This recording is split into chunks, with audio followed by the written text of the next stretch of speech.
Se você está trabalhando em um projeto de Machine Learning em grande escala e o seu set de dados tem centenas de variáveis preditoras, ou ainda se você não sabe o que as variáveis significam, então você pode pensar em reduzir a dimensionalidade dos dados, isto é, reduzir o número de variáveis preditoras usando o PCA. Vejamos agora no Python um exemplo de PCA. Vamos usar o dataset Sonar encontrado aqui. O arquivo contém padrões obtidos através da projeção de sinais de sonar de um cilindro de metal em vários ângulos e sob várias condições. Cada padrão é um conjunto de 60 números no intervalo 0,1. Cada número representa a energia dentro de uma determinada banda de frequência, integrada ao longo de um determinado período de tempo. E você, se não for um especialista na área, não tem a menor ideia de como essas variáveis influenciam a variável target. A variável target é a classe associada a cada observação e contém a letra R, se o objeto for uma rocha, e M, se for uma mina, isto é, um cilindro de metal. Vamos importar e dar uma olhada nos dados. Podemos usar gráficos para responder a algumas perguntas como: a separação entre rochas e minas é balanceada? A separação entre rochas e minas é óbvia? Quão relacionados são as variáveis? Precisamos normalizar os dados?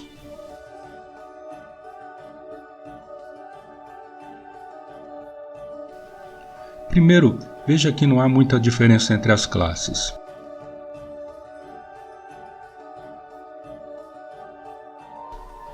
A separação entre rochas e minas pode ser visualizada pelas curvas de Andrews e de coordenadas paralelas.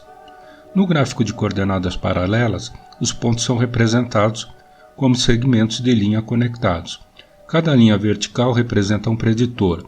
Um conjunto de segmentos de linha conectados representa uma observação. Os pontos que tendem a se agrupar aparecerão mais próximos.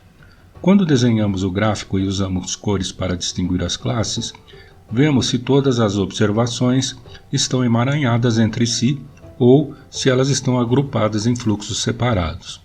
Curvas pertencentes a amostras da mesma classe geralmente estarão mais próximas e formarão estruturas maiores. O gráfico de Andrews é semelhante ao gráfico de coordenadas paralelas, exceto que ele codifica as informações para cada variável em um seno ou cosseno com frequências diferentes. O que vemos aqui? Ambas as cores são misturadas, não há como distinguir entre elas. Não há como prever a classe de destino. Aparentemente não temos uma separação visível entre as classes rocha e mina. Agora vamos ver as correlações entre os preditores. Vemos que existem fortes correlações entre alguns preditores.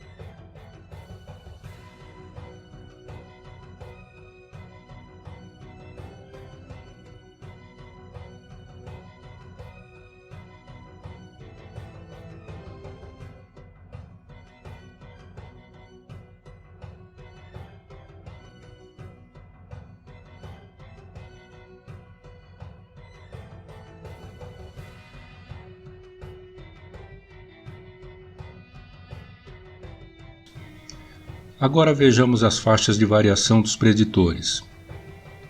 Em PCA, é sempre necessário normalizar os dados. Os box plots também sugerem que devemos fazer isso.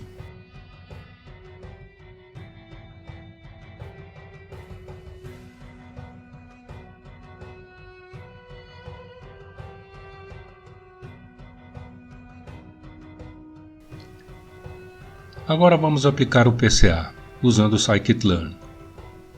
E temos uma lista dos componentes principais e a variância explicada cumulativa. Podemos visualizar essa situação neste gráfico de número de componentes principais versus variância acumulada. Vamos apenas usar os componentes principais que explicam pelo menos 99% da variância. Vemos que são 43 componentes e explicam 99% da variância.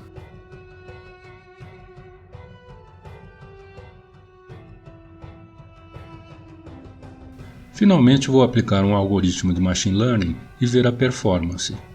Para isso vou separar 25% dos dados para teste. Só para variar, vou escolher um algoritmo baseado em árvores de decisão que explicarei em outra parte desse curso. Também vou usar o método Grid Search CV para achar os melhores parâmetros desse algoritmo, com que também você não deve se preocupar com os detalhes agora.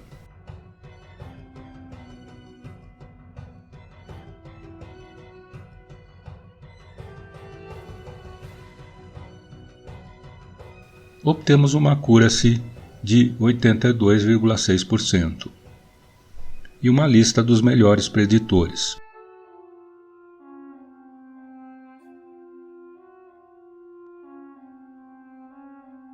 Agora, usando os 60 preditores, vemos que a accuracy aumenta apenas 4 pontos para 86,5%.